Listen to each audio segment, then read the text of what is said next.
Welcome to the Tracking Connections podcast, and thanks for listening. We feature voices from around the world sharing stories of working intentionally with deep nature connection in ways that transform lives, families, projects, and communities.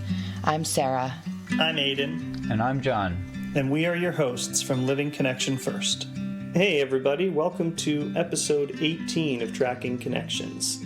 This is Aidan, and I'm here with Sarah and John today. Hey everyone, welcome. We are going to talk today about the core routine of sit spot. Yep, and John here. Hope you're all enjoying a peaceful moment where you can drop in with us and go on a little journey into a very old practice that has been the cornerstone of deep nature connection practices for, I imagine, tens of thousands of people around the world at this point. One of our friends, Craig Foster, even took the practice underwater. And you might know the results of that. When he told me he was going to do that and asked me if I thought it would work, I said, yeah. The result of that was not only did he discover new behaviors in common species that were never known before by science, and he recorded them, but he also discovered, I forgot how many new species of invertebrates underwater and fish, I believe, that no one had ever met before in inshore waters, so near the beach, in a place where it's unlikely that people would discover new things because of the sit spot practice combined with other core routines, such as the honoring routine and how to move in a way that you don't disturb things. And I think you might also know that he put together a Netflix documentary which won an Academy Award called My Octopus Teacher as a result of this.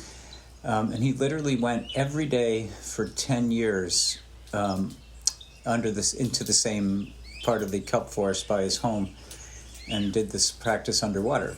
And he ended up writing a book called Amphibious Soul, Finding the Wild in a Tame World. And we did a podcast episode with Craig just a little while ago, so you could listen to that as well. But yeah, so let's think about this sit spot, or what Tom Brown, my mentor, calls sit area now. And it's interesting, you can tell who learned about it from the tracker school versus learned about it from me, and Tom likes to point that out. Hey, I met a person who talked about their sit spot. It's funny how you can track me and you through their choice of words for this practice, right? In the earliest days when Tom introduced me to this routine, I was having none of it. I was 10 years old, and as a 10-year-old, that you could say I was a little bit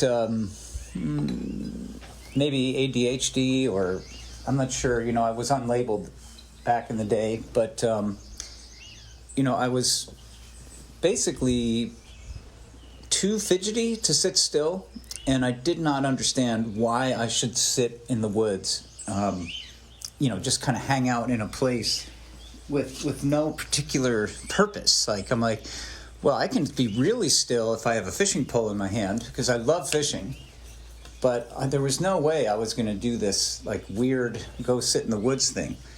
I didn't know why he wanted me to do it. But he did tell me, well, there's a really magical fishing spot I could take you to. But you have to learn to be still and quiet. I can tell you need practice. He called it practice camping, right? Because we were going to go camping, and I'd never really camped yet. And we would have to, drive into this place in the Pine Barrens and camp and set up near this creek that had a great catfishing hole, which also had American eels, which Tom knew I really, really wanted to catch American eels. So he said, well, if you go every day in the beginning, for at least 20 minutes, and then it was 40 minutes, and then it was an hour, if you go every day, I will be able to tell when you're ready to go camping. Okay, so he didn't even put a date on the calendar or tell me I have to go, 30 days in a row. It was nothing like that. It was basically when he could tell that whatever shift in me he was looking for happened, that's when he would take me. So I think I went about, I'm going to say it was about every day for probably two to 3 months when he said, okay, let's plan this trip. You're ready. And I can tell you what happened in the beginning. In the beginning, I didn't want to be there. So I was more or less, I had this watch with me, and I would, kind of watch for that 20-minute mark, and then I would leave, right?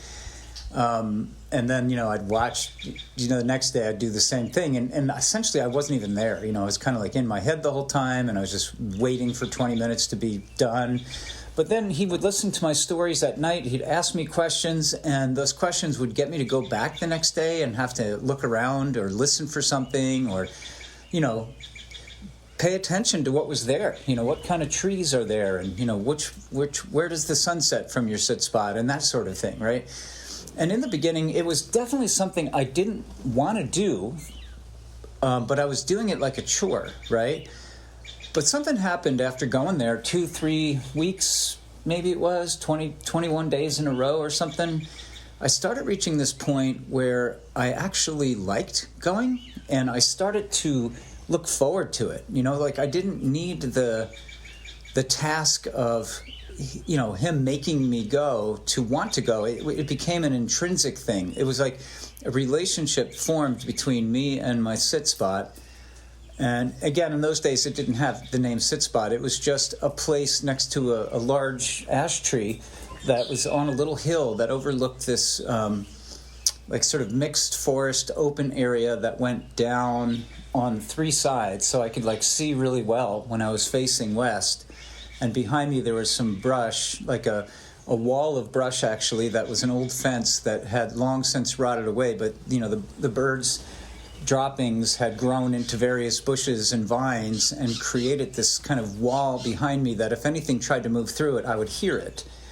And that's pretty much what I did every day for the next, from 1971 till 79, basically.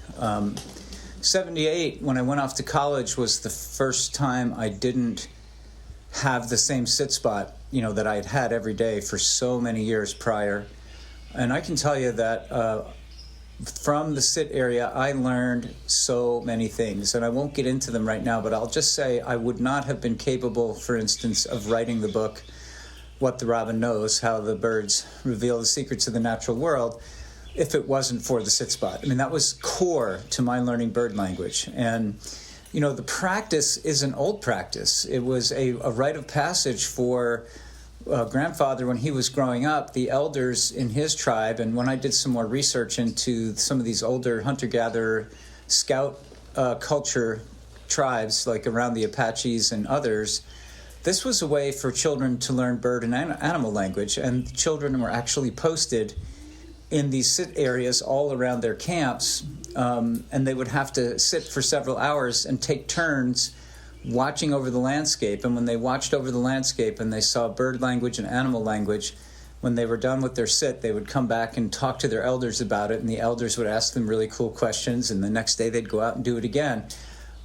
So it was a core routine for literally learning bird and animal language. But there's so much more that it can gift us, right? But again, the thing I want to emphasize is when I started out, this was not something I would have done. I wouldn't have done it by choice. And it wasn't until I went every day for, 20, 25 days, whatever it was, I don't know, there was a shift in me where now I looked forward to it. It was something that I wanted to do. It didn't feel like a chore. Yeah, so that's me. And see, Aidan, if you have reflections around your experience with the sit spot. Yeah, I think about, first of all, just being a child, that the idea of the sit spot was a very flexible idea. I didn't have one spot that I went to until I was a teenager, but I had the entire property that we lived on. And the routine that was also there was that routine of coming back and somebody was going to catch my story, right? What happened while you were out there, and what did you notice? And, those questions that came up. And, I think about it now as an adult because I don't have in my neighborhood a proper piece of woods. so my sit spot time becomes, sitting outside in my backyard when I'm working, or sitting in my desk and being able to look out the front window, or walking my dog in the morning and the evening. But the pattern that repeats for me that I have come to find is automatic, and that I actually miss when I'm not doing it, is that pattern of noticing what is moving and changing on the landscape. What are the birds up to today? How did the flowers grow? How did the plants change? How did the trees change? Noticing the apple tree and the pear tree in my front yard, and how that fruit is coming in, and remembering when the blossoms were there. Noticing the scrub jays and that come and visit my bird feeder, and actually learning them as individuals, and noticing, oh, that one's Scruff, the scruffy one, and the other one is very pretty, and I named her Queen, and now as I'm sitting here in this spot, and my window has a view out into the yard, I can see one of the scrub jays actually sitting on top of a sweet gum tree across the street and taking a look at the neighborhood. And at that same time, I see the hawk soaring about a block away. And so it becomes, for me in my adult life, it's actually a pattern. Like the sit spot routine lives inside of me as much as it is linked to any individual place. Like any time that I am in a new area, I find myself pausing and looking around and asking that question, what are the birds doing today? What are the animals doing today here? And what do I notice? And sort of putting that into a place on the map and asking that question and following my curiosity around it. And, certainly I can also attest to that fidgety boy that you described, and I remember when I was going every single day and trying to do 40 minutes to an hour every day, I remember the fidgetiness and that challenge. And I'm super grateful for that element of it, that I challenged myself to find that place of sinking in and sitting still, and the things that come out of the other side of that, of being able to kind of sink into that quiet mind. And all of this routine and all this practice, has sort of just taken root inside me now, and I find myself practicing it, whether I'm thinking about it or not. It's really interesting for me to hear you both. I grew up living in the woods, and I very naturally had sit spots as a child. It was like places in the land that had a particular feel, like a nook, like one was a rock outcropping, an area with a rock outcropping that just had a sense of a place, a sense of kind of personality, something happening in that place. And I would go to those spots and not always sit, it was often exploratory, but it was a place where I felt comfortable on the land. It was a place I felt called to on the land, and a place that I would visit regularly. And I had various places like that in different locations because I moved a couple times as a child. All of those were,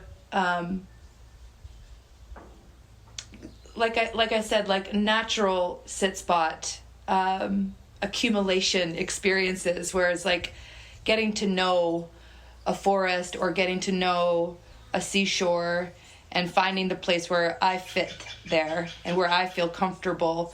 When I moved to a more suburban area where there was less forest, I found that need arise in me of, wait, I'm not just living in the woods. I have to actually go seek out a place. And this was when I was about 12 years old. It was a neighborhood, so it wasn't, a cityscape, but still I felt really pulled to find a place close to my house in nature that I could go. And I ended up finding a spot near underneath some power lines, and it was certainly not the kind of deep woods or ocean front experience that I had had previously. And I felt that shift, right? Being in the deep woods in the sit spot had a certain very safe feeling for me. And I was looking for that feeling of safety in being within a neighborhood, which was a new experience for me. And the best I could do was this spot by the power lines. And we only lived in that house for a couple of years. And over that time, I did my best to kind of make it more home-like. There was a old board there, and I made that my anchor point where I would use it to sit on instead of kind of being annoyed by it being a human-made object. But I didn't really have enough time to sink into that place the way that I did as a child. And then I got out of the sit spot routine. For the most part, though, every place that I lived throughout my adolescence and into college years, I had some place in nature that I would seek refuge, that I would go to, if it was by a tree, or even around the backside of the house that was kind of private, where I could just be in my senses and be aware of nature. It became a rhythm throughout my whole life to seek out those places where I could sink in and find quiet, and be with nature. But it wasn't until 2014 when I started the naturalist training program, where the sit spot is emphasized as a core routine, that I picked it back up as a focused practice. And at that time, I was living in Santa Fe, New Mexico, also in a neighborhood. And the sit spot that was near my house was just on the other side of the fence that lined the property where I lived. And it was on the edge of an arroyo, where a lot of homeless people would walk through, and just a lot of people with their dogs would walk through. So it had a less than ideal feeling. And, I was kind of feeding off the memories of my childhood and having these pristine, amazing sit spots that just really nourished me, and gave me that sense of refuge. It was quite a stark contrast for me to be, kind of on the edge of town and with a fairly, moderate human traffic going right through my sit spot. But I stayed with that sit spot for 4 years.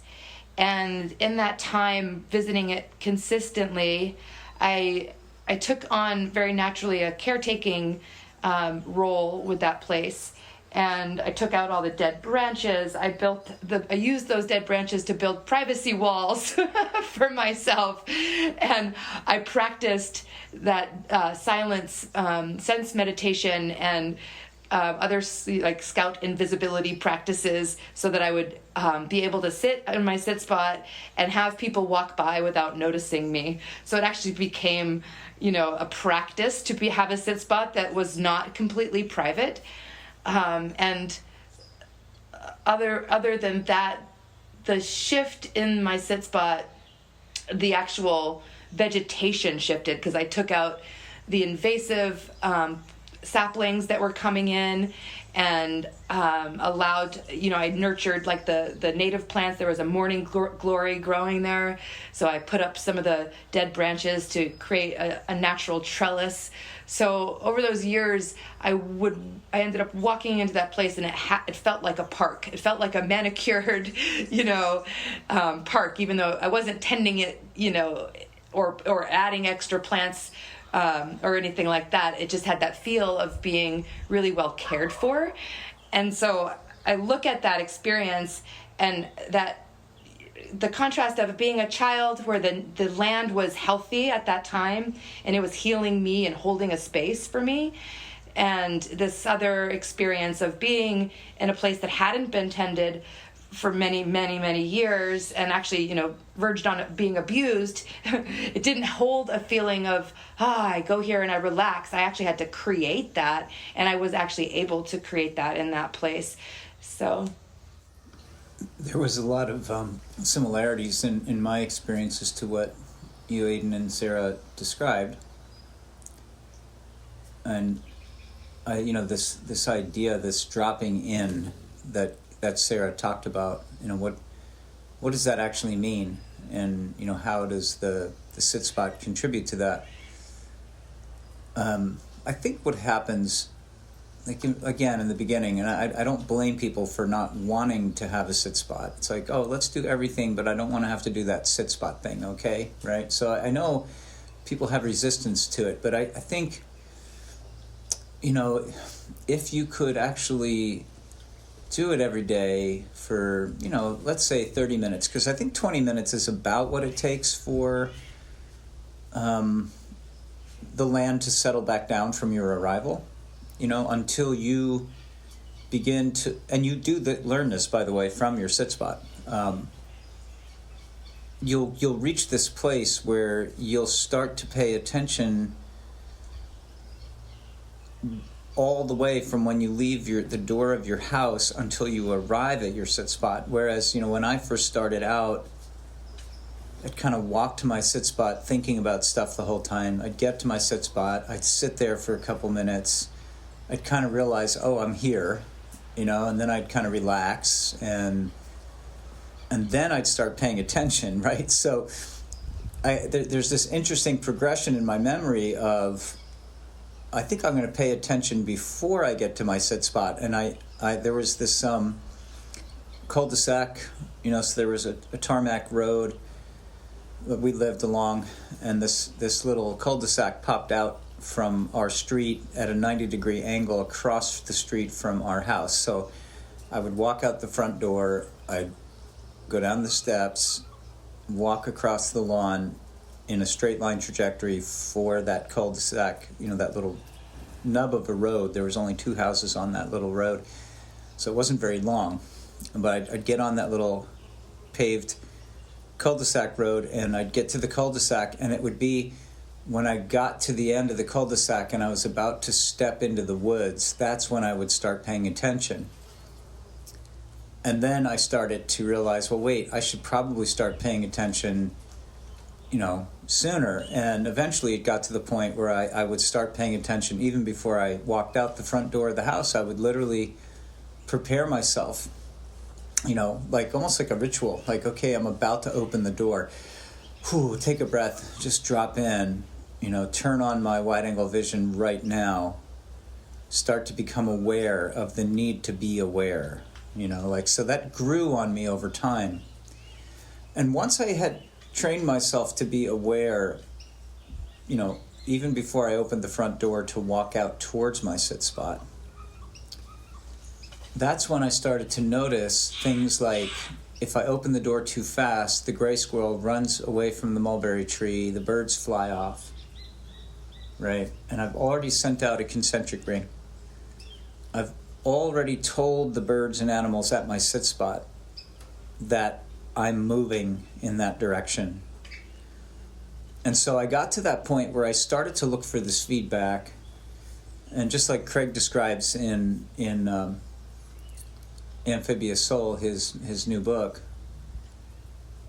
he describes that he learned to move from the undersea creatures. They taught him to move, and part of what that means is that recognizing that depending on what kind of mind state I was in, like, am I stressed, am I anxious, am I got a lot of thoughts in my head, or can I let go and be present and go into wide-angle vision and move in that way we call fox walking, which is kind of a gliding pattern, and so you're coupling your peripheral vision or wide-angle vision, or what we call, when we're teaching this to children, owl eyes. You're putting those two things together. So you're walking with your wide-angle vision open, so you're paying attention to the whole field of vision, and you're moving in a gliding motion the way a fox does, fox walking. There's a little more to it, but because you're in that posture of awareness, you become much more present. Your thoughts kind of go away, and your mind becomes like a still pond. It's a form of moving meditation, or dynamic meditation, as Tom Brown likes to call it. And so as you move in this way, you're able to see in your peripheral vision, the sudden movement, the jerky movement of a bird that's suddenly concerned about you approaching. And then all you have to do is just pause. You just kind of slow down and stop, and then don't look directly at the bird, but watch it out of the corner of your eye until it settles back down again. And Grandfather Stalking Wolf used to call this, taking the pressure off your concentric ring, letting the wave that's moving ahead of you settle before you move again. So you start to become aware of this almost invisible field of energy that's pushing out ahead of you, and you're watching how it affects the things around you. And then you learn to adjust the way you're moving. So the animals and the birds are literally teaching you how to move. And when you get into that kind of communication, you go into a much deeper state of awareness and calm on the inside. The sense of peace starts to emerge within you. And then when you arrive at your sit area, you've been paying attention the whole way. Now maybe when you get to your sit area, the chipmunk isn't running away from you anymore. And when I first went to my sit area, I didn't even know there was a chipmunk that hung out there. Like, I didn't even know there was one. And then when I slowed myself down and learned to move from the animals, I would see that chipmunk in the distance run down his hole and make a noise. And then over time, he didn't run away. And then I would arrive at my sit spot, and sometimes he'd be sitting there eating, and he wouldn't leave anymore. And he just became comfortable with my presence.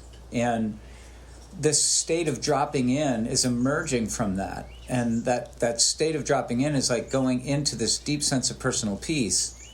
And this is where the sit spot really starts to, that's when it really gets good. And then this is where it starts to make sense, because you start to notice things you never saw before. You start to see patterns of behavior in animals you've never seen before. You start to link things together. You start to have these moments where you're like, whoa, where did that tree come from?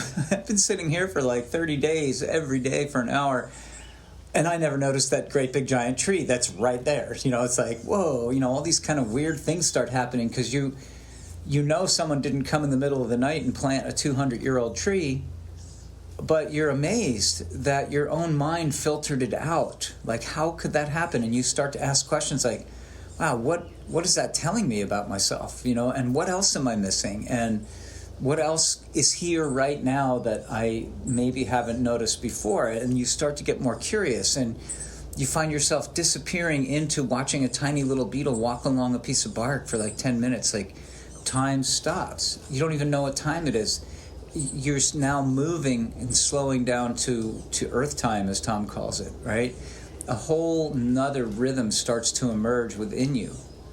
And then that sensitivity, that awareness of your energy going out and how others are receiving your energy, and your own personal adjustments to that actually cause the way that you move in the world to shift. You become more sensitive to other people. They start to feel your ability to listen deeply in silence, and they start to confide in you in ways that you would never expected, because they can just feel instinctively that you're a really good listener and a safe place to tell stories to, right? So there's all these things that, people say, well, can I get these lessons from something other than the sit spot? I think there's things that you can only get from the sit spot. I think there's things you'll only get from the sit spot. When people tell me, I have 100 sit spots, then I know they don't know the gift that is waiting for them. Because if you have 100, you don't develop these deep relationships with one place, with all the beings, with all the trees. You get to know how the tree changes through the different times of day, how the light shifts, the different scents that are there in the morning versus the afternoon, the different feeling in the air of different times of day. You sense weather patterns shifting and changing. You can feel rain coming before it arrives. Like, there's all these things that the sit spot can give you that moving around a lot cannot. And there's so many things that just like, I kind of think of the sit spot as almost like a system that you can plug things into, right? You can plug all these other core routines into your sit spot routine and enhance it and make it much more interesting. And I'll pause here with just this one last comment, which is that I would go to my sit spot in the beginning, the shortest distance between 2 points every time, and I began to wear a trail into my sit spot.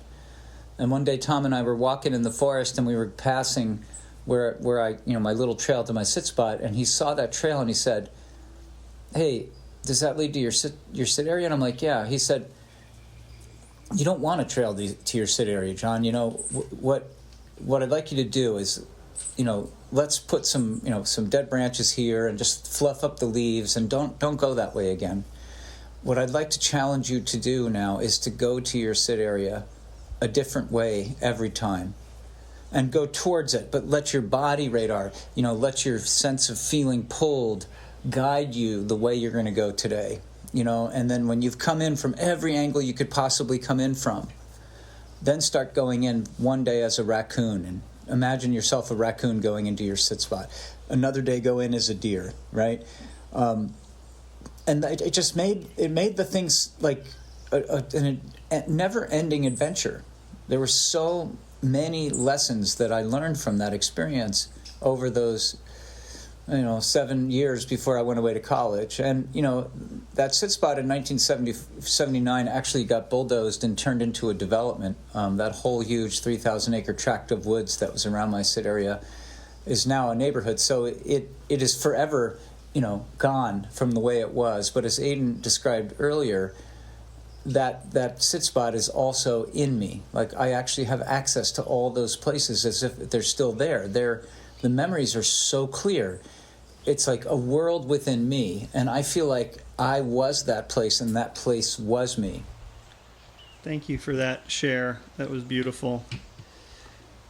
You know, I am thinking right now and listening from the perspective of someone who maybe feels very, very far from having access to that experience right now, whether because it's way outside of their comfort zone, or they, maybe you're thinking to yourself, well, I'm just way too busy. There's no way I could find that kind of time.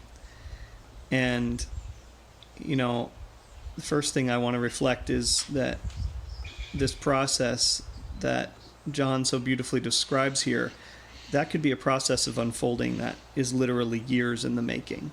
And that there's no timeline on it, there's no rush, and it will happen, on Earth time, which you can't decide that time. And the thing that I have found as I'm trying to introduce this to my children is that there's always this balance between what you're naturally feeling curious about, what you're naturally drawn to, what feels really easy for you, and then that awareness that there's an edge. And that edge is a little uncomfortable. And on the other side of that edge, maybe it's the dark, maybe it's going in the rain, maybe it's 30 minutes instead of 20 minutes, or an hour instead of 30 minutes. There's these edges that we feel. And I think we all naturally have times when we're sort of up for pushing our edge. And we have other times where we're like, actually what I need right now is something gentle. I need something easy. I need something fun or curious or playful. And the beauty of it is that nature has a way of being able to meet us where we are, and it can unfold in whatever way you naturally feel that day, and so it's something to look at in this process of, can I sort of slowly unfold my awareness and slowly expand my comfort zone over time. And it would be such a gift if all of us had an hour or even 2 hours every single day where we could go to a beautiful spot that is undisturbed and we could have this space and time. But often the reality is that maybe we get that opportunity, much less often than that. Maybe you only get to have it once a week or even once a month. And what I would say to that is, take it when you have it. And then when you have 5 minutes on your back porch, or you're walking from one place to the next, and you have the opportunity to use your wide-angle vision or listen around, or just ask the question, what is the nature around me in this moment? Take that opportunity as well, because there is no doubt that putting ourselves into these environments where we really are able to sink in is really, really beneficial. And that we have this other part of our awareness, which is essentially like a radio dial, which is what you're choosing to tune into, what you seek out in your awareness will become more obvious to you. And what I have found is, especially in those times of my life where I have less access to nature, really practicing tuning into the nature that I do have access to has sort of created in me this automatic tuning in to the beauty and the nature and the things that I'm curious about or I'm excited about around me. And I have also seen that with my kids. When I say, hey, we're going to go do sit spot for 20 minutes, a lot of the time, they're 11 and 12 and they're rolling their eyes at me. But if we go for a walk in our same place that we visit and they're getting really into that walk, I actually had one of them say last week, let's do a sit spot now. And so it can emerge naturally over time, and we can't force that time, but their deepening is happening as a process of me allowing them to be where they are.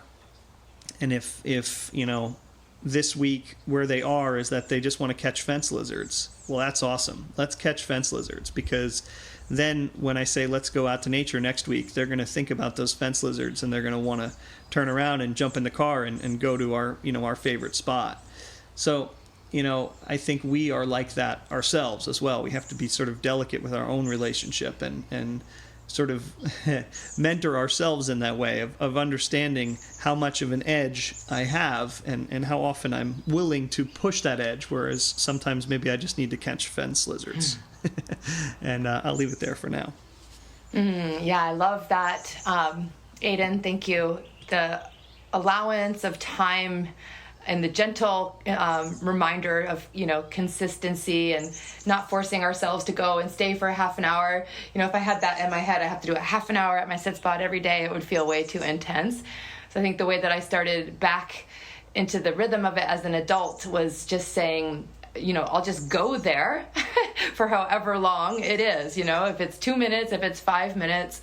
And like John was describing it became a very organic unfolding of a true desire, right, to be there. And I think as we get older and we do have more responsibilities, there's always that voice that's like, oh, I should be doing something else. It's like trying to pull you out of your sit spot. But that voice kind of slowly silences and turns into the voice that says, I need to go to my sit spot today. And also the unfolding of relationship over time that John was talking about.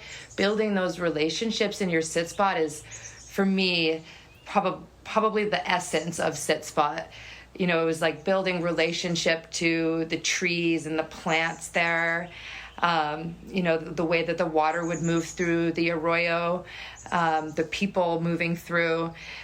And then over time, like the awareness of the animals, right? I've started seeing raccoon tracks coming from the culvert on the far side of the arroyo and then coming up right through my sit spot and going into the neighbor's yard for their compost. I started seeing this pattern where there was a regular trail that the raccoons used. And I don't know if they started using it, after some time, or if I just became aware of it at some point. But then it developed into, I would get worried if the raccoons weren't showing up, if their tracks weren't showing up, and I'd go to the neighbor's compost and I'd follow the trail, where did they go from here? I got really super curious about this raccoon family, and it's like such a blessing to have regular animals in an urban area, right? Again, this was right in a neighborhood. I did have the corridor of the arroyo on my side that the animals like to use, but there's a lot of animals that live in urban areas, right? And for me, it was like such a connective experience to be on the trail of one of those animals and get to know them over time. And over years, like I really appreciate the emphasis of the years of gentle return, of just consistency, and that realizing this is so good for me. I am nourishing from this experience and learning and creating relationships. I finally started going to my sit spot after sunset. I would go for sunset with this awareness really of the raccoons and knowing that they were waking up probably, getting up right after sunset to go to the compost. So I started getting brave enough to stay in through the dark. And finally got to meet that raccoon family. They walked right beside me on the trail that went through my sit spot. I could have reached out and touched them. They were so close. the close encounters that we have at our sit spot. Yeah, there's so many wonderful experiences.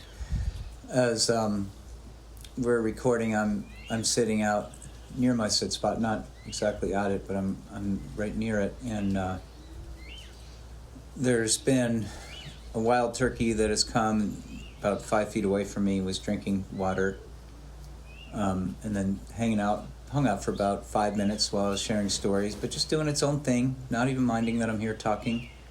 And now there's a gray squirrel like 3 feet from the end of my toes right now, just minding his own business. And there's been house and purple finches coming and going, and chickadees and scrub jays and Steller's jays and band-tailed pigeons and tree swallows coming and going from their nest. And all this is unfolding, and I'm watching it in real time, hearing it in real time, feeling the breeze. I'm in the shade right now and just appreciating the coolness in the shade, watching the clouds in the sky and the smoke haze from a distant wildfire. And all of this is happening real time, and I'm aware of how many things I'm just tracking on the unconscious level. All these things that I'm tracking on the unconscious level, they're in so many dimensions, right? There's like what's going on up in the trees, there's the movement of the wind, there's all these birds coming and going, there's the deer walking by, there's the squirrel over here, every single one of these life forms and environmental conditions, elements, they're all telling stories to me right now. And as Aidan said, whatever we become curious about, whatever we attend to with our awareness, that's what we see, that's what we notice. And so, I can be in this field with all these things going on right around me and be totally in these stories with you, Aidan, and you, Sarah, and not necessarily engage with any of the things that are going on around me, but there's like this unconscious mind or preconscious mind that is recording all of it. And if you go into a deep hypnotic state, you can actually access things that you don't even know that you were aware of at the time, because maybe consciously you were not aware of them, but you can remember things that were happening around you in extraordinary detail. So our brain is absorbing all this. It's just entering in when we open our senses, and we use this routine of the sit and of expanding our senses in combination. We're taking it all in like nutrients, whether we're aware of it or not. And I sometimes think of our many senses as a form of nutrition for our soul, if you will. It's like spiritual nutrition. And I spend a considerable amount of time in the daylight hours outside. I deliberately put a little table out here and chair for my laptop, and I do most of my work now from this area right here. And I have lizards running by my feet, and I have birds flying and landing on the table where I'm sitting, and and it's like this is how I'm integrating the sit spot even more so into my everyday life, even though I'm really busy. I feel like I live in my sit spot, and I guess I kind of do. It's just such a cherished routine.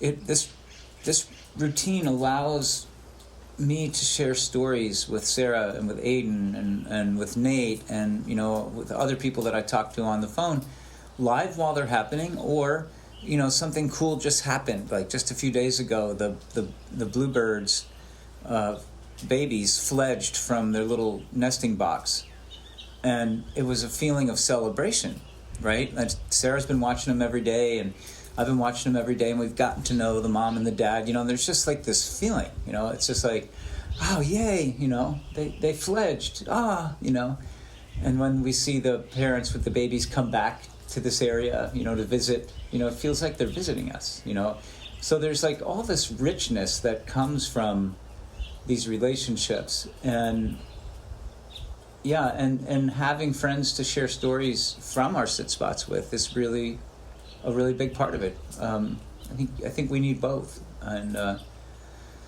yeah, I hope it that this can help you, inspire you, give you encouragement to, if you were like me at 10 years old, I'm not doing that. That's ridiculous, right? But what the reward will come from being there for, maybe a few weeks every day. As Sarah said, don't worry about 20 minutes. Don't worry about, how much time. Just go when you feel like going. But there is one thing I want to leave you with, and that is, finding that sit spot. And I know so many people have looked for their sit spot for months and never found it, because there's this part of our brain that has this ideal sit spot in mind that may not actually exist. And I don't know why that happens for some people, but they just won't find that place. So I'd like to encourage people to wander around near their home, because if the sit spot's too far away, you'll just never go. And if it can be in your backyard, that's the ideal, right? That's perfect, because you'll go there a lot. You might go there multiple times every day. You might do Zoom calls there. You might, sit there to work on your laptop, right? You could take your morning drink there. You can do your evening sundown ritual there. You can, if it's right there, you're going to use it all the time. And so there's nothing to be ashamed of a backyard or back stoop sit spot, right? Edge of the patio.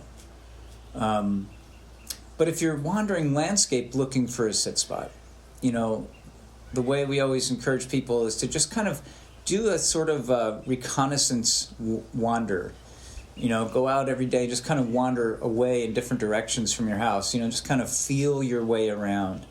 Look at the place where you live from like a Google map. Especially with the landscape, the terrain map turned on, the satellite image. So you get a sense of where are the open spaces. You might discover that there's a little park that you don't even know is in your neighborhood. But anyway, so you just kind of wander around, give yourself like a week or two just to explore, because that in and of itself is just fun, and don't be attached. And maybe as part of your wander, you just sit somewhere along the way and just chill for a minute. Sometimes you'll discover your sit spot doing it that way. But then after you've kind of gone 360 degrees around your home looking for different, possibilities, then one day come out in the morning with a real strong intention to find your sit area, and then just kind of close your eyes and feel with your body where you feel pulled. And then just kind of stop every once in a while along the way and double check, do I feel pulled, right? And sometimes that will lead you to a cool place, right? And that sit spot I had as a boy for those seven and a half years, 71 to 78, it was, if I walked comfortably and slowly, it was 3.5 minutes from my front door. I could get there faster if I jogged. I can get there in a minute, probably, maybe a little more than a minute. It was so close that it was like there was no resistance to the distance. So I think that's an important thing to consider for yourself. Like what is comfortable for you that you would find yourself going there regularly enough. And again, one more time, if you just want to put a chair outside your back door and that's your sit spot, do it. I'm telling you, it's better to go there multiple times a day because it's close than to only go once or twice a month because it's far. You're going to get so much more from multiple times a day than you would, obviously, from a really cool one, but you have to drive a half hour to get to it. So there's a balance to be struck there, but main thing is you don't know what you're missing until you've gone through that kind of one cycle of 28 days or whatever it is that takes our brain to go from this is a chore to wait. I actually really like this. Like Aidan was describing with his children, you know, they reached this place where now they want to do it, right? And that just takes time and patience. But there's a real gift in there, and that gift just keeps on giving.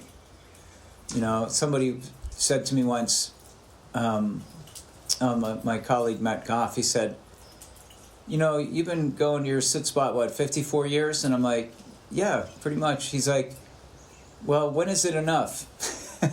And of course he was asking that question, you know, as a kind of a joke, right? Because, well, wait, I did my sit spot for a year, so I kind of got that already. I can check that off.